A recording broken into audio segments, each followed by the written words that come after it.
morning. How are you today? Very good. Blessed? Yes. Amen. And also, we would like to praise the Lord for our brother Andy for finishing his military training. So, congratulations. And we praise God that you're back with us. And we pray that the Lord will continue to lead you into the best plan that He has for your life. Amen. Let's continue to pray for Elder Ham, who is still in the hospital. He doesn't want to be visited. I believe that is one Korean culture. You're not really fond of welcoming visitors when you are in the hospital. That's what I heard. Korean culture. In Philippines, if you're hospitalized, we wanted visitors. So let's continue to pray for him, that he would recover soon and perfectly. We also thank you for the life of Esther. She had not been here since last Sunday. She was in the mission, and then this Sunday they will have a special presentation in the main sanctuary. So we praise God for everything that He's doing in our lives. Amen? Amen. And we praise God for everything He's doing in each of your life. Amen? Amen. We cannot tell the whole story. You cannot tell the whole story of your life because it might need a lot of time for us to hear each of you. But God knows your journey, and God is with you. Amen? Amen. This morning, we will continue our series of studies about Sin No More. Last Sunday, we studied about the title of our study last Sunday was Sin No More. It means stop sinning, because it will bring us so much trouble. If you remember, it will bring us physical sickness. It will bring us trauma in our soul, in our mind, in our emotion. It will bring us trauma. And the worst is, if we keep sinning, it will bring us to the second death, which is hell. So this morning, I would like to share with you the secrets to a sinless life. We can live a sinless life. How? Okay. Of course, first and foremost, when we have Jesus Christ. When we receive Him in our heart as our Lord and Savior, we were cleansed. Amen? Our sins, our past sins, our sins were forgiven. We were cleansed by the blood of Jesus. But the question is, after we receive Jesus, what's next? Just like maybe Brother Andy. After finishing his military training, what's next? What's next? After you got married, what's next? There is always the next. Okay? After you finish your college, your degree, what's next? After you had your children, what's next? So after we receive Jesus Christ in our life, what's next? The challenge is we have to sin no more. After meeting Jesus Christ, they said, have you heard this illustration? Repentance, okay, coming to Jesus, receiving Him as your Lord and Savior is a 180 degrees turn of your life. 180 degree is like from facing this to this. That's 180 degrees. Some people, repentance for them is like a 360 degrees. Don't do it. Why? Because 360 degrees is you repented, but then you go back. So a life meeting Jesus Christ is like a 180 degree turnaround from our old sinful way to a new way of holiness. Not just by our own flesh, but with the Holy Spirit that God had placed in us. Remember Ephesians 1:13-14, when we received Jesus Christ, God put His Holy Spirit in us like a seal, a mark. We were marked with God. by His Holy Spirit. So we have now we have the strength, the power to live a sinless life. But let me tell you this morning 2 secrets. We have to aim on this, and this tool will help us to stop doing sinful things. Okay? Before we continue, let us pray. Gracious, loving Father, thank you for enabling your servant to preach your word and feed your sheep. I just pray that you will continue to anoint my lips, enable me to speak clearly, and help me to really bring your words alone into this shipment. And I pray, God, for my Korean brothers and sisters, open their heart, their mind, their spirit, open their spiritual stomach so they would feed on your spiritual food.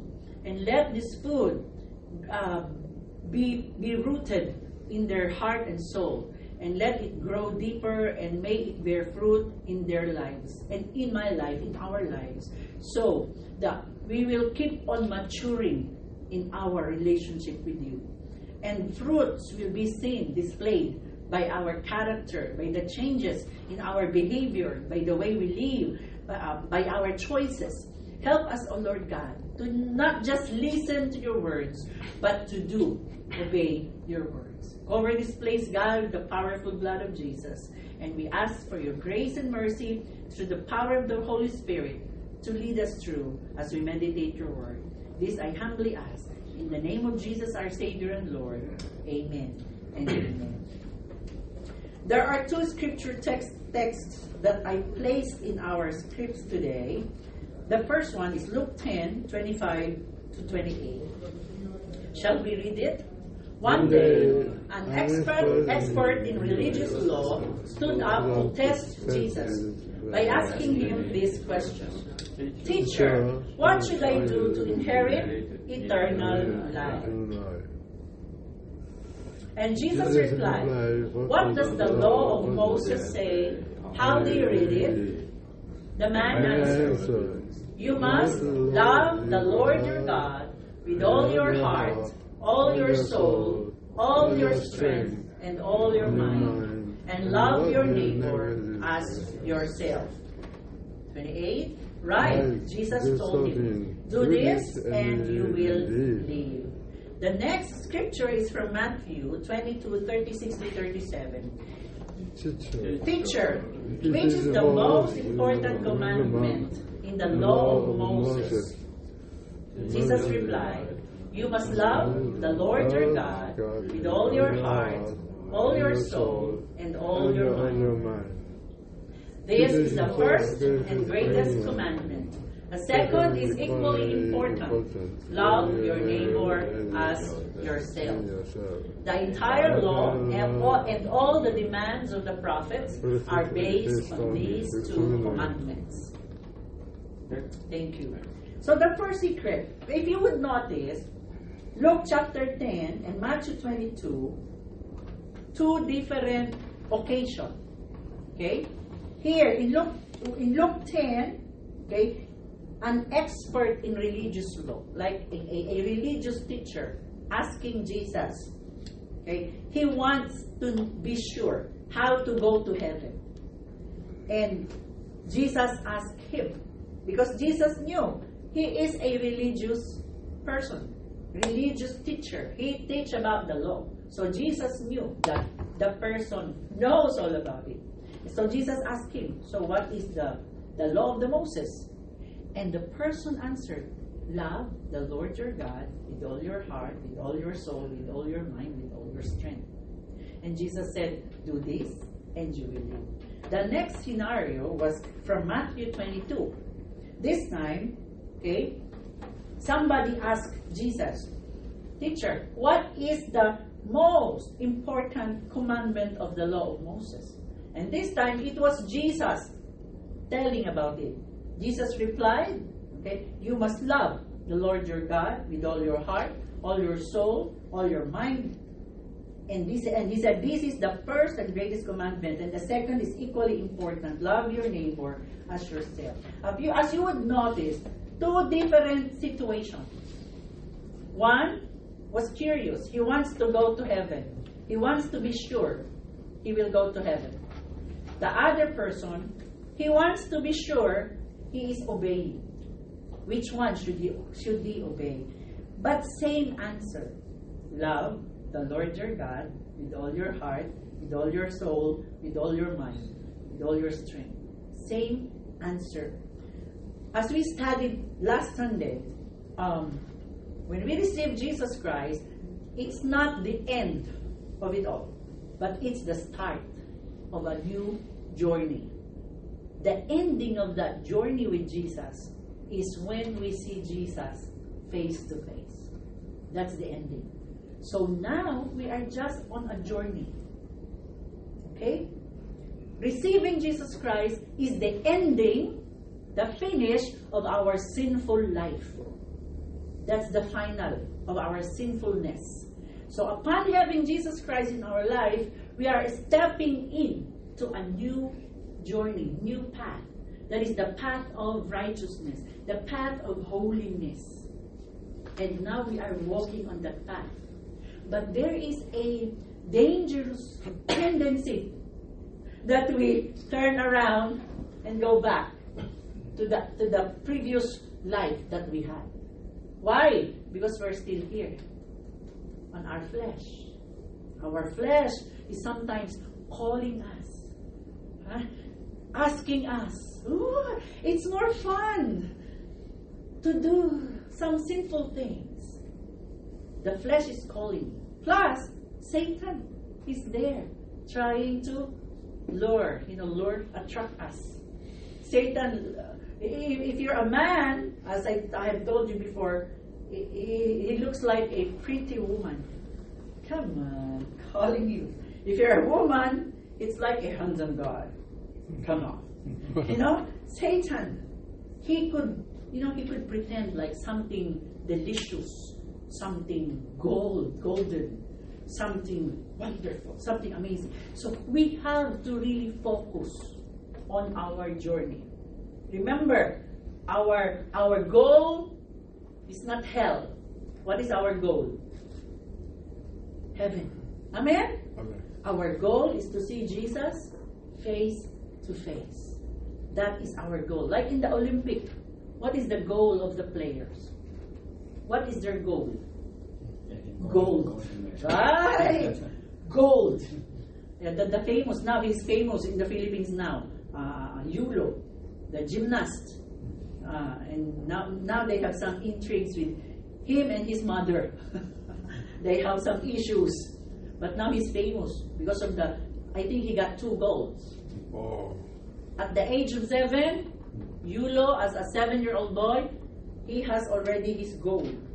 You know what his goal was? I want to have gold medal. And he got it. As believers of Jesus, what is our goal? Not just the gold. Because in heaven, the gold is just the street. Okay? Golden row. Wow. What is most precious in heaven? I believe the most precious one is that we see Jesus face to face. Amen? What is your ambition? My personal ambition, I want to hug Jesus. I want to stay under his underarm. Like a little girl. Can you imagine it? Put it here. Let it be our goal. To see him face to face. Now, in order to pursue this goal, we have to set a training. There should be a process. Last Sunday, we learned the first one is to sin no more. Because with Jesus in us, we have to sin no more. We have to keep living for him so that we will reach heaven. Because in Revelations, remember, there are the criteria. Or if you want to go to hell, to the second death, there are criteria. You remember that? Liar, murderer. So we have to stop doing it. Because those are the criteria if you want to go to hell. But if you want to go to be with the Lord forever, it's just one aim: sinless life. Now here are two secrets I want to share with you. How is it possible for us to live a sinless life? The first one is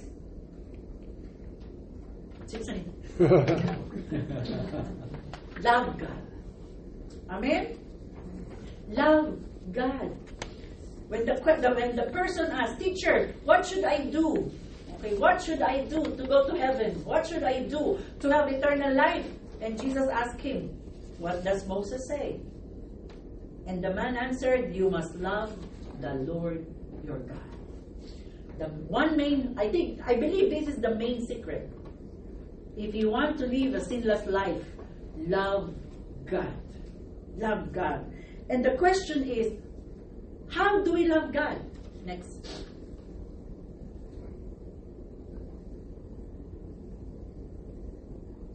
Next. Yes, thank you. How do we love God? How? Sometimes it's easy to say, "I love God." It's easy. We can say it, right? Should we practice it? Come on. 1, 2, 3. I love God. Say it. 1, 2, 3. I love God. I love God. I love God. Easy. Right? It's very easy. It's simple English. How do you say it in Korean? Let me hear in Korean. 하나님 사랑해요. 하나님 사랑합니다. Okay? It's easy. Even maybe Filipinos can say it, or later in the Filipino church, I will teach them that. 하나님 사랑합니다. It's easy to say, but really, is it just saying? But the following words, you shall love the Lord your God, okay, with all your heart, all your soul, all your strength, and all your mind. The secret is, we love Him. We love God with all of us. All of you. All of me. We have to love God with all of yourself. All of you. Your, what's this? Mind. Your heart. Your soul. Your strength. All of us. Even, you can hear some pastors will say, love God even with your pocket. You know, pocket. What's the meaning of that? Your treasure.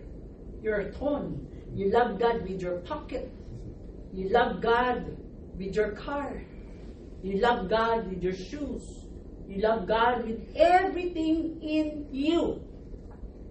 What does it mean? It means our life should be focused on God. Amen? Focused on God.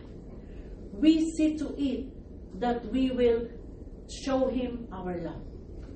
Have you remembered? Okay, let me ask those who are married. Okay, so Andy, this is a tip for you. Oh, thank you. The first time when we fell in love, okay, when you woke up in the morning, what do you think? Okay, like me. Okay, let me just share my experience when I fell in love. Okay, with Muksanim. When I wake up in the morning, sometimes not even before I prayed in the morning, I would think of, oh, I wonder how is he doing? I wonder how is Manuel doing? Yeah, when you woke up in the morning. And then after you pray, the prayer, you pray for him. Lord bless him. It's like everything I think. And when I do things, at that time I was a kindergarten teacher. So even when I teach, there is excitement within because I was so in love. That's why we have a saying, oh, you are blooming today. Have you heard? Do you have that expression in Korea? Like if a man or a woman is in love, it's like there is a glow in the face. There is a special joy. So in the Philippines, we used to say, ooh, you're blooming. So it's like we can notice. know what? If we indeed fall in love with God, may it reflect. It will reflect in our face. It will reflect in our actions. It will reflect in our speech. Earlier this morning, I was in the going down to the what's that? Chihatsu on the elevator. I met. I was with the older woman. I think she was maybe 80 years old or more. She really looks so old. And she is already walking with the Stick. yeah, and a little bended. But you know, I noticed she was glowing with joy. Glowing with joy. She looks at me and I smiled, and she greeted the other Ajumas there. And I noticed the joy, and I was telling myself, wow, maybe one reason why she's still alive, because she's full of joy.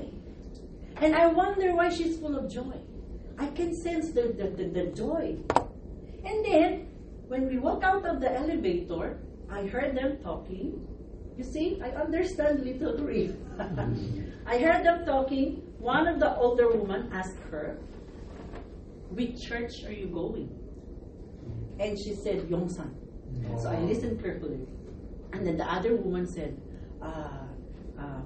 Yuwido? Yongsan Sumbuko? And then she nodded. And then I joined. And I said, oh, Ilsan, Sumbuko. And they said, oh. So what I concluded, what made this very old woman glowing with joy?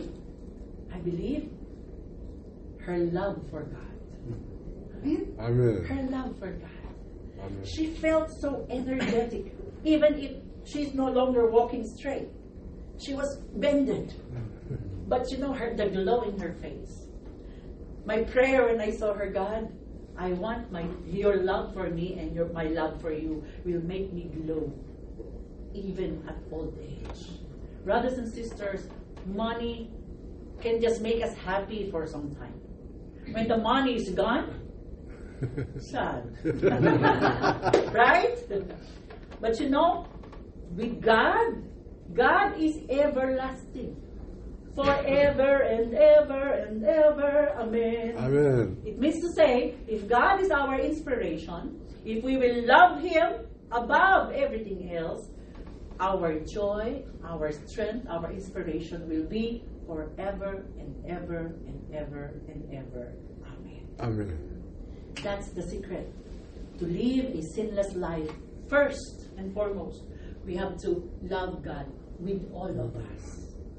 Everything we do, everything we think, everything we decide. Everything we decide.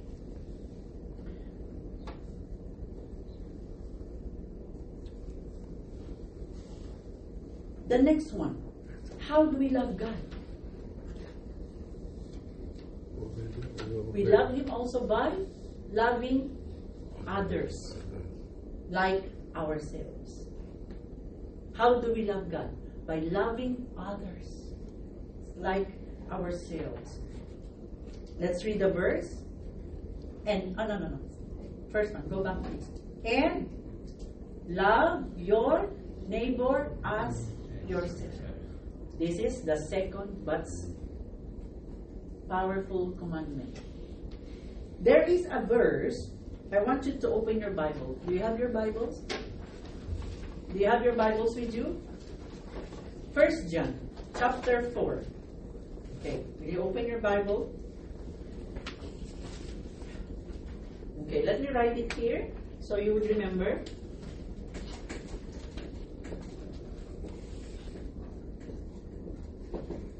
First John chapter 4, 20.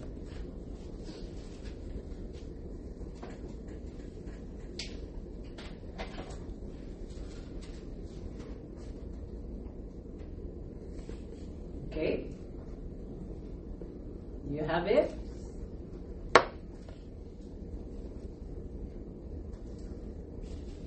It says, if anyone says, I love God, and hates his brother, he is a liar. For he who does not love his brother, whom he has seen, cannot love God, whom he has not seen. And verse 21, and this commandment we have from him, whoever loves God must also love his brother. Okay?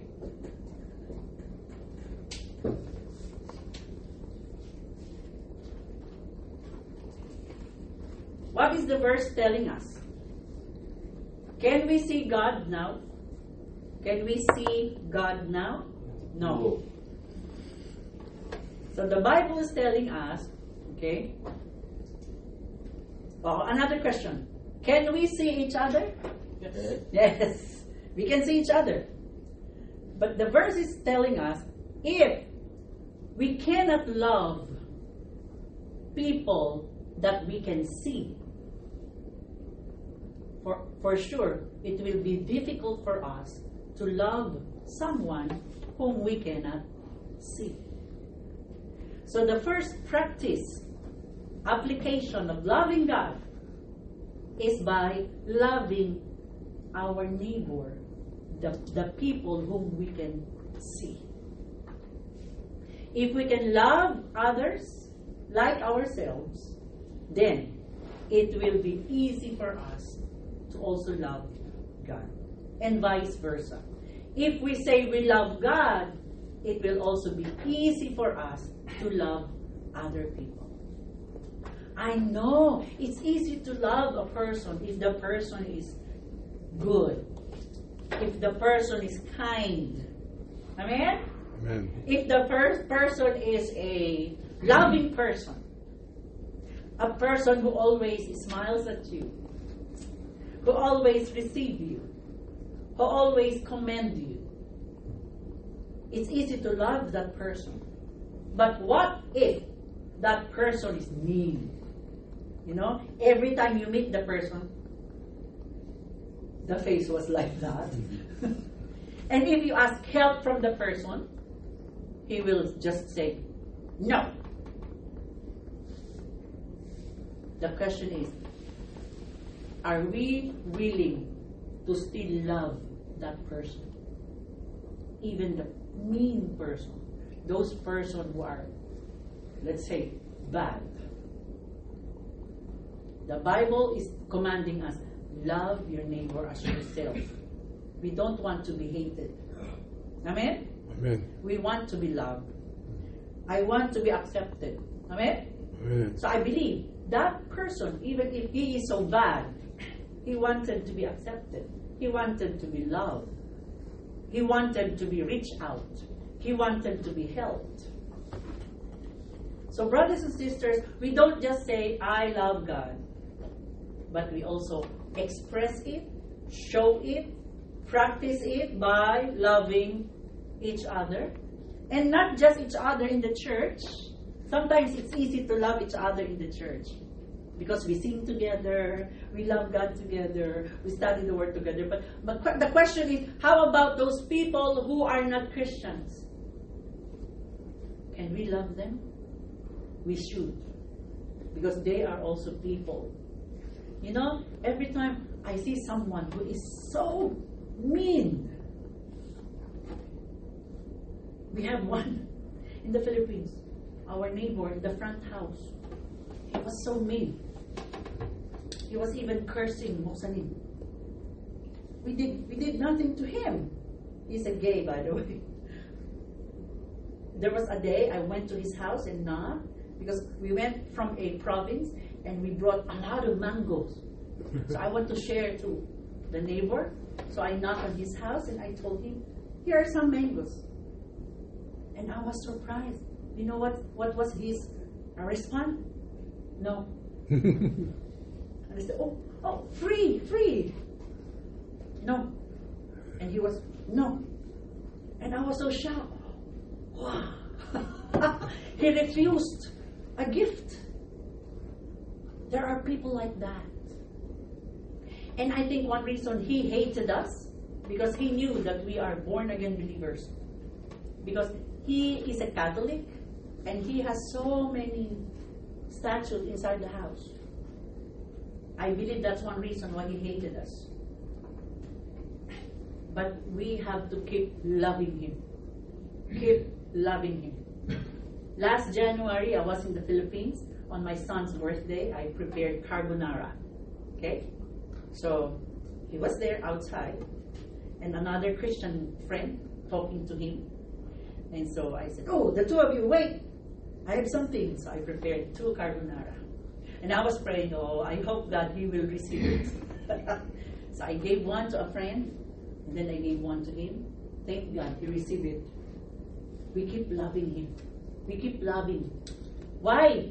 Because it's one way of us showing that we love God. Amen? We have to love God with all of us. And the next one is, we also love God by loving our neighbors. The next secret, okay? The next secret, how can we live a sinless life? Okay? It's not just enough to love God by how we feel, how we think, how we speak, okay? The next cue is, we have to obey God. Obey God. In Matthew, we read, one person asked, Teacher, which is the most important commandment? Have you noticed? He was asking for a most important commandment. If it is a commandment, what should be done? Obey. Right? In the military, yes, Andy? If the senior said, do this, we don't have to say no. I heard my father was a World War II veteran. He fought for the Japanese. Yeah. So I often heard him say, obey first before you disagree. He always do that. Okay? So, like, our love for God, okay? If you want to live a sinless life, the second cue is, okay, first we have to love God. And then the second cue is, we have to do the important commandment. But in this verse, what is the important commandment? Jesus replied, what is the important commandment? Love the Lord your God with all your heart, all your soul, and all your mind. Again, the important commandment is loving God above all. So loving God is the secret so we can reach our destination. And also loving God is the greatest commandment of all. So we have to obey it. The second cue, so we will have a sinless life, is we obey God. Jesus said, let's continue. 39. This is the first and the greatest commandment. A second is equally important, love your neighbor as yourself. Verse 14. Next slide. No. Or in your paper, there is the verse 14. On the higher upper part. It says, the entire law, and all the demands of the prophets are based on these 2 commandments. Okay. So loving God it's not just an emotion, but it's also a command. We have to do it. Whether you like it or not. You have to love God above all. And this one, our obedience to God, will help us live a sinless life. Because God will not command us to do evil. If our goal is to obey God, because we love Him, God will help us walk a sinless life. In John 14:15, let's read these verses. Okay?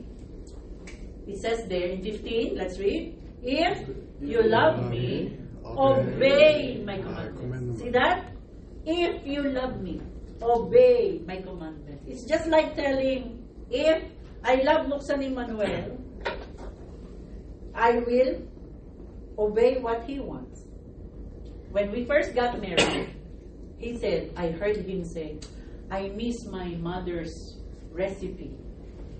I miss the food that my mom was cooking. Because after our wedding, he transferred from his hometown to my home. Because I'm the only child. Okay? When we were still engaged to be married, my mother, who was already a widow, talked to him. My mother told him, if God will allow you to marry my daughter, I have one request. Please, do not get my daughter from me. Please, it's you who will transfer to our home. So that was my mother's request. Maybe it's understandable because my mother is a widow and I'm the only child. So if I will be taken, who will take care of my older mother? At the time she was 70. My mom was 70, I think. Okay? So, now, if the Bible says, if we love God, we have to obey. We have to obey what He commands us to do. If you love me, obey my commandments. Okay, let me go back to that story. So when we were married, Moksanim he said, I miss my mother's recipe. Okay? Because I love my husband, you know what I did? I called my mother-in-law. I asked her, Nanay, because they called her Nanay. My mom, I called her Mama. Okay? So we use this three in the Philippines. Nanay, Inay, Mama, and if you have many money, Mommy. So Mommy is for...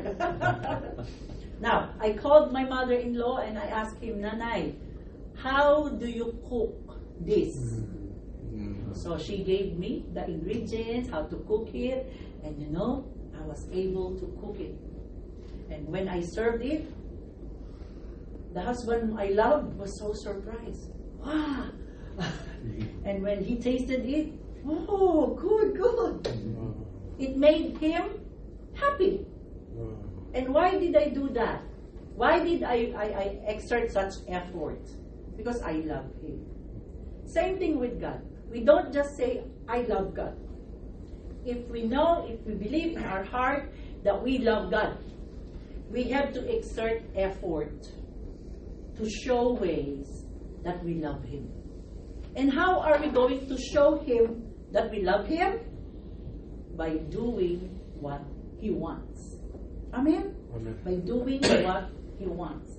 Parents, if our children disobey us, do we feel loved? Oh, my son loves me. He always disobeys. No. We feel loved when our children obey us. Right? So our obedience is another proof that we love God. But this obedience also to God is another secret for us to live a sinless life. Because if we obey God, okay, His commandments are righteousness, holiness, good, just. There's no evil in His commandments. Let's continue reading John. Verse 21. Those who accept my commandments and obey them are the ones who love me. And because they love me, my Father will love them. And I will love them and reveal myself to each of them. You see the secret? You receive the commandment of God, you read your Bible, you heard preaching of the Word, okay? And don't just read and receive and hear. The next step is obey. There should be some action. Maybe just like in the military. Okay. When the commandant say, go there. And you don't just say, sir, yes, sir. And then you stay. It's funny, right? Maybe the commandant was waiting. Oh, sir, yes, sir. And if you say, sir, yes, sir. And then you go. You obey. When we love God, we receive His commandments, and then we say, yes, Lord, because we love you. And then we do it. We obey it. Those who obey them are the ones who love me, says Jesus. And listen to this. Because they love me, my Father will love them. I will love them and reveal myself to each of them. Long time ago, someone told me, you are God's favorite. Because every time you pray, it's your prayer that God answers. I don't like it. And then I told the person, let me ask you a question. How about you? How is your walk with God? Do you love God? Do you obey Him? Because the promise is, God sees if we love Him, if we obey Him. Sometimes we fail, but we go up again and keep trying to obeying Him. The promise is, my Father will love them. We will be highly favored by God if we love Him with all of us, and if we obey Him. We will be highly favored by God. That's the promise. Because they love me, said Jesus, my Father will love them. And I will love them and reveal myself to them. God will keep showing Himself to you.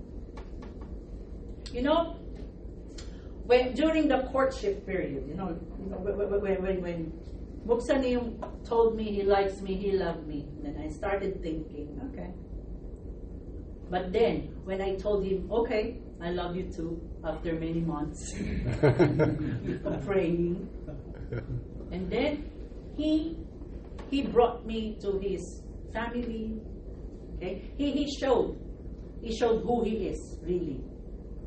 The same thing with our relationship with God. When we commit our life, our heart to love God, God will show Himself more to us. He will reveal more of Himself, more of His will to us. He will test us. He will test His love for us. He will give us challenging work. Loving God is not just an easy journey. It's not just sitting on a chair with them. Okay, I love God.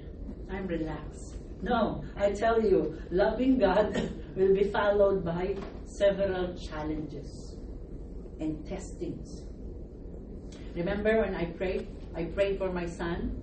I fast that my son will stay in Korea and study here. But still, he has to go back to the Philippines. I was crying to God. God, why didn't you answer my prayers? I prayed for these. Why should my son have to go back to the Philippines? Why didn't you answer? I was questioning God. And then the Holy Spirit questioned me too. And the question was, so, don't you love me anymore? Because I didn't give you your prayer? It was like a slap on my face. And I started crying. And I started repenting. And I said, oh God, I'm sorry. I'm sorry. I should love you even if you did not give me my exact prayer. Sometimes God will test you, your love for Him. He will give us struggles, tests, if we really love Him. Loving God, if we commit to love God, is also a challenge. Are you willing to take the risk of loving God? It's just like choosing a career. I choose this career. I love this career. And then you will not just look on that career. I love this career. You have to do something, right? You study. You pursue it. You practice. Just like Yulo, the Filipino who won gold medal. He wanted the gold. He loved the, tumbling around. And because of that, he did not just stare on the golden medal picture. He did something. He practiced. Right? He obeyed the rules, the secrets, how to be, how to do it properly. Not just you tumbling around. He obeyed the rules of the gymnasts. That's why he qualified. That's right? He qualified. Brothers and sisters, for us to be qualified in eternity, yes, we have Jesus, and then we have to pursue Him. We have to keep loving Him and keep doing what is His standard of living. Jesus has His standard of life. We have to keep practicing to be able to do it. And one of His best standard is loving our neighbor. Because if you love your neighbor, you will not tell lies. You will not murder. You will not covet. Loving God and loving neighbors, it's like one command. Two commands in one. Two commandments in one. Let's continue. Verse 23. Jesus replied, "All who love me will do what I say. My Father will love them." There it goes again. My Father will love them. And we will come and make our home with each of them. Anyone who doesn't love me will not obey me. No need to explain. So clear. All who love me will do what I say. Anyone who doesn't love me will not obey me. Self-explainable. That's one cue. If we love God, we obey. And if we love Him and obey Him, then we will have more and more sinless life. Amen? I have another verse for you to open. I don't know. I just want you to, open your Bible during Sunday worship. Maybe starting today. And then on next Sundays, we will keep opening your Bible. In the book of 1 John. Okay, could you open your Bible, please? 1 John. 1 John, chapter 3. Okay?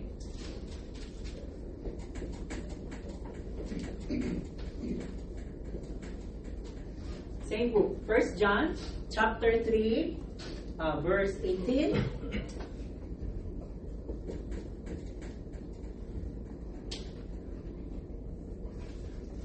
First John, chapter 3, verse 18.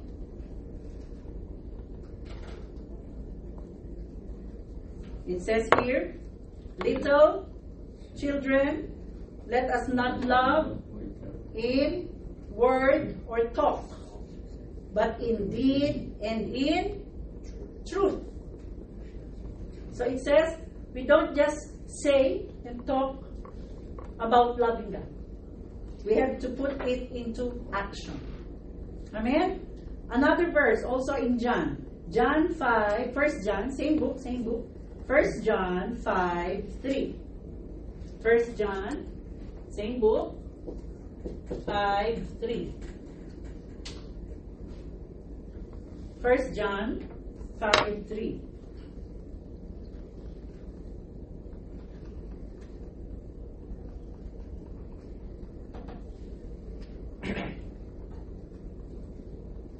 You have it? 1 John 5, 3, it says, "For this is the love of God, that we keep His commandments, and His commandments are not burdensome."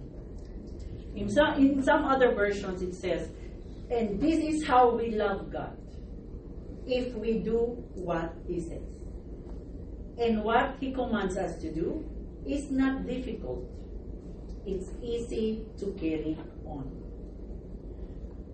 So, a person's obedience to God, okay, is the action that will show his love for God. Have you heard of the expression, action speaks louder than words? Okay? Have you heard of that? Action speaks louder than words. Like for rich people, they will not say, "I'm rich." Usually, people who say, "I'm rich," is not really rich. I've noticed. Because I have several rich friends. Really rich friends. I even have a nephew. I think they are a millionaire. But they don't boast about it. If you see them, they look so just ordinary, wearing t-shirt and jeans. But when you start counting, don't you know they have 20 cars? They have Volvo, Jaguar, BMW, Mercedes-Benz, name it. So I asked him, when I first heard it from the sister, I was surprised because I didn't know. Because this nephew used to be just, not poor, but just a regular Filipino. Their father was a pastor that was murdered, killed, because he was preaching on the poor area in Manila where there are lots of drug addicts. So many drug addicts came to know Jesus. And so the seller of drugs, they didn't like it. So they killed this pastor, my cousin. But when they lose their father in heaven started blessing them. I was not aware. But so when maybe 8 years ago, I visited their house in Quezon City. I really wanted to visit the house. I want to witness. Because the sister told me, she became very rich. So I want to witness. So when I visited the house, when I looked inside, I passed by the garage, the car garage. The cars were covered. But I can see the logo. The other one, I saw the Jaguar. Ooh, Jaguar. Volvo. They have Volvo. So I asked the person, why do you have so many cars? And then he explained to me. But when you look at them, they were just simple. So I believe truly rich people are not boastful about it. So when we love God, we don't just shout it, hey, I love God! No need to shout about it. Just live loving God. Let our actions be seen. Amen? Let our actions be seen. Just like the woman I saw earlier, I noticed a different joy, a different smile. You know what? She has less wrinkles. Less. Maybe because she was always smiling. But people who are always frowning, I met older people who are always, they have wrinkles here and wrinkles here, so many wrinkles around the face. Maybe because they're always. Brothers and sisters, we love God by our action. Amen? Amen. And we love God by loving other people. In conclusion, we want to live a sinless life. Amen? We want to live a sinless life. The secret, we have to love God more in words and in action. And our love for, what will be the driving force? Driving force, driving force. What will be the driving force for us to love God? The answer is, it's the love of God for us. When we think of how much God loves us, He gave His Son, Jesus Christ, to die on the cross. May it be the driving force that will make us love God more. Amen? In 1 John 5, in the other verse, it says, we love God because He first loved us. And I just want to give this a cue. The book of 1 John. It's the book of love. 1 John is the book of love. It was written by the Apostle John. Apostle John was the youngest among the 12 apostles. And he was called John the Beloved. Have you noticed the painting of Michelangelo, the Last Supper? There was Jesus, and there was someone leaning on Jesus. According to the history, to the study, that shows John the Beloved. John the Beloved is the sweetest among the disciples because he is the youngest. You know, youngest, always mommy, daddy, the youngest. So John the Beloved. And God used him to write 1 John. It's a book about love. Loving God and loving others. So brothers and sisters, we have to love God. And what will make you love God? Only one thing. His love for you. Amen? His love